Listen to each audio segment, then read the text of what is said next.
Bonjour Madame la Ministre. Alors avant de parler des conséquences en France de la crise au Moyen-Orient, j'aimerais qu'on parle du Mali.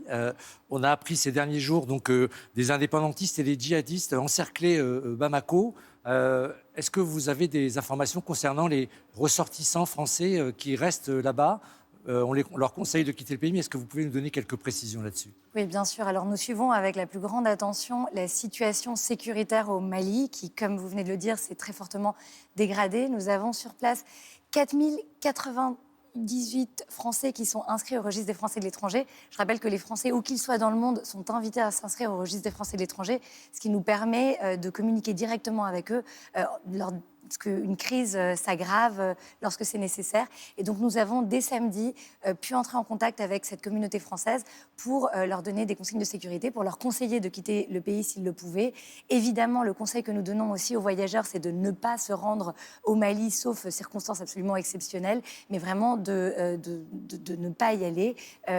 Nous suivons avec attention l'évolution de la situation. Et on suivra parce qu'elle inquiète d'autres pays autour du Mali. Un effet domino qui est à prévoir, mais nous en reparlerons. Alors bien évidemment, il y a la crise au Moyen-Orient. Le ministre Jean-Noël Barrot est en déplacement là pour 2-3 jours dans le Golfe. Alors, quel est le sens de cette visite alors qu'on voit que le baril de Brent ne cesse d'augmenter ce matin? Il y va pourquoi? Parce qu'on a l'impression que la France, elle ne peut pas peser sur ce conflit.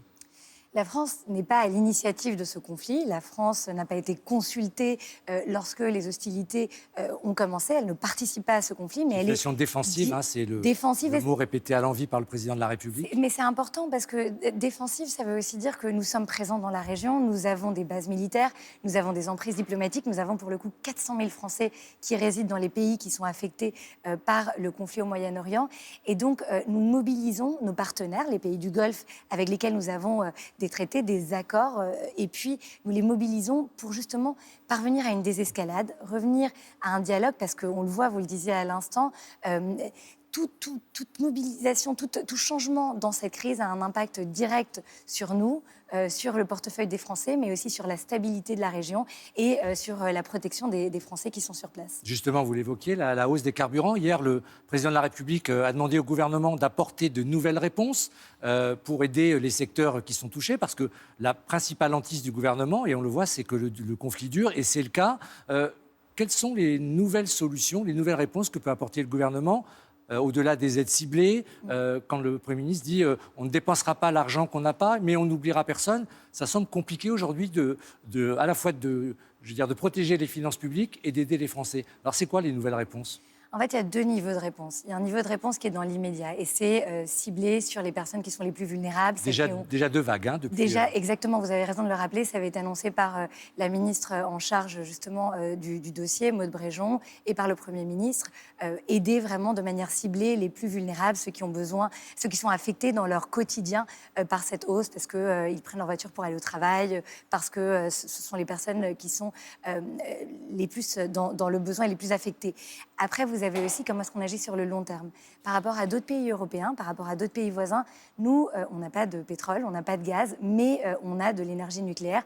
On a la possibilité d'électrifier encore davantage et donc de se rendre moins dépendants. Vous savez, vous avez un éternuement au Moyen-Orient, eh bien, nous, on attrape un rhume. Ça, c'est le plan électrification qu'a proposé le Premier ministre, mais qui est du moyen et du long terme. Et qui est important. Mais bien évidemment, mais aujourd'hui, les Français ont fait eux-mêmes le choix de moins consommer en se déplaçant moins, ce qui pose un problème de recettes fiscales. Et puis, on a vu hier les bénéfices de Total, plus 50% sur le trimestre par rapport au premier trimestre 2025. Est-ce que l'idée de taxer les super-profits pétroliers fait son chemin? Le Premier ministre a dit qu'il n'y était pas forcément opposé. Et Maud Bréjon a dit dans le compte-rendu du Conseil des ministres, on ne ferme la porte à rien. Est-ce que cette porte-là est entrouverte par le gouvernement?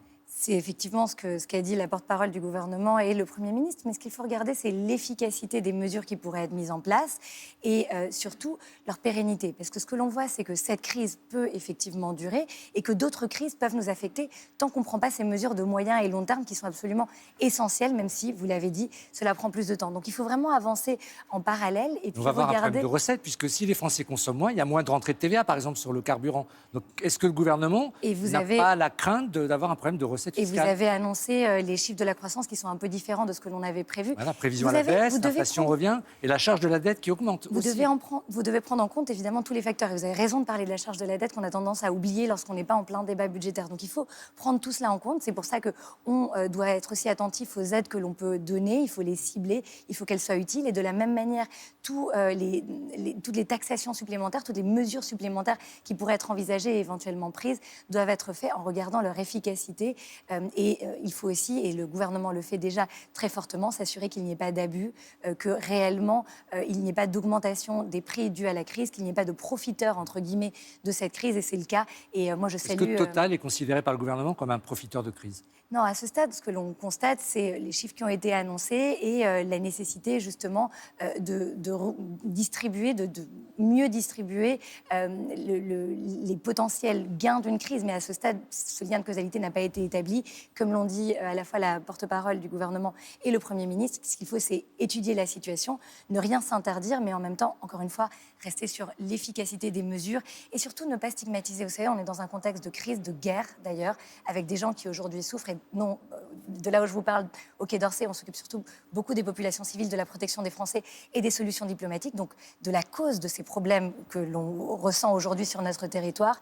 Et donc je pense qu'il faut aussi, de manière générale et dans le débat public, ne pas se pointer du doigt, ne pas cristalliser un débat lorsqu'on a vraiment besoin de trouver des solutions pour les Françaises et les Français dans un contexte difficile que vous avez rappelé. Donc on verra comment le gouvernement répond au président de la République, on verra s'il y a des nouvelles réponses à la crise. Votre actualité du moment, c'est le G7 du développement. Absolument. Et parmi les thèmes abordés, il y a lutter contre la crise au Moyen-Orient au niveau des crises alimentaires. Est-ce que vous pouvez nous en dire un mot sur ce sujet-là? Parce que bien évidemment, c'est lié à l'actualité qu'on vient d'évoquer. Tout à fait. On a pu organiser hier une session sur la question de l'impact de la crise au Moyen-Orient, notamment sur les systèmes alimentaires.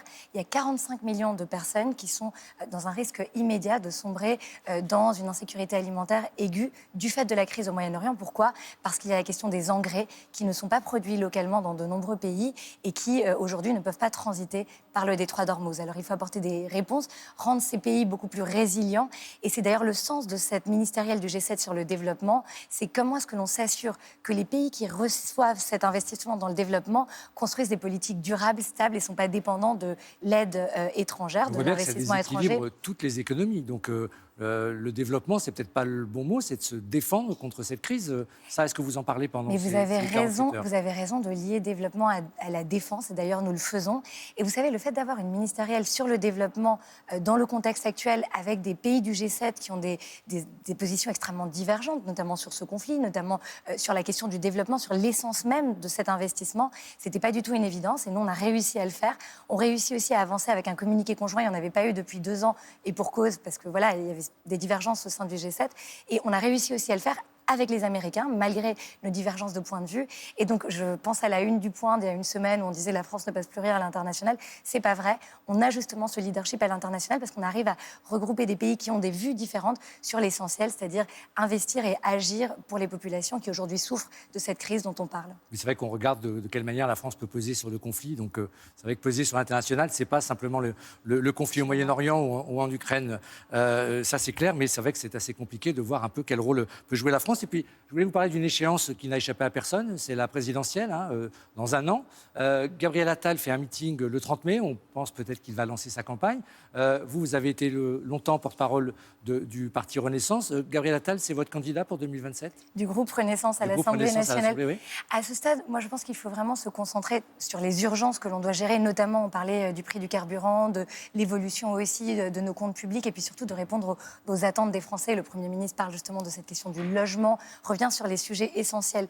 Évidemment que la présidentielle est importante, évidemment qu'il y a une forme de pré-campagne avec de nombreux candidats qui d'ailleurs présentent leurs programmes, leurs idées, et c'est sain dans la mesure où à la fin on peut se retrouver derrière une ou un candidat dans cet espace qui est le centre, qui lutte contre les extrêmes, qui aujourd'hui polarise le débat, notamment en matière de développement, et c'est regrettable parce que c'est vraiment des sujets sur lesquels on doit pouvoir se retrouver et dans lesquels on peut aussi être fier d'être français. Vous n'avez pas répondu sur Gabriel Attal? Je ne vous répondrai pas sur les candidatures à ce stade. Comme vous avez compris, ce n'est pas mon sujet aujourd'hui. Merci beaucoup d'être venu sur le plateau de France Info ce matin.